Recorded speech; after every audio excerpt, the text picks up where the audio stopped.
So si King Solomon po ay anak po ni King David kay Bathsheba. Siya po ang third king of Israel. And at the same time, nag-rule po siya for 40 years.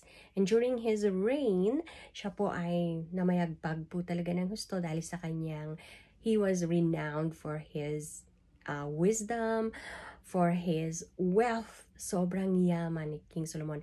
Kaya during his era, he was able to usher the peace and prosperity for the nation of Israel. Well, however, ang nakaka-bless lang po talaga sa kanyang buhay is that in spite of all of this, fame and success and prosperity and really being famous and being the wisest person who ever lives on earth, well, he come up into a conclusion. And that's the one na atin pong pag-uusapan ngayon. Babasahin ko po from the book of Ecclesiastes chapter 12 verses 13 to 14. At ito po ang kanyang sabi. Sabi niya, "Now, all has been heard. Here is the conclusion of the matter.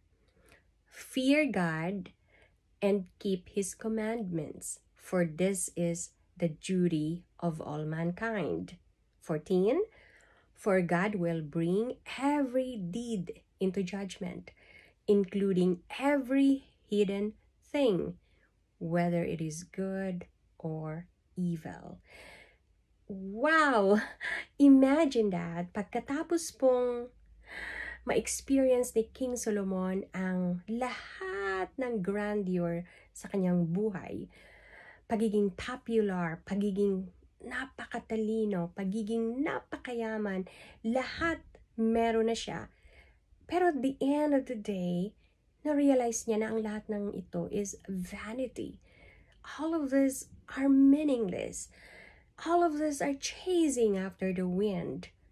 And so he concluded na therefore, sa buhay na to, ang pinakamahalaga is that magkaroon tayo ng takot sa Diyos. That reverential fear sa ating Panginoong Diyos. To our Creator, to the one who gave us our life, to the one who blesses us with whatever we have.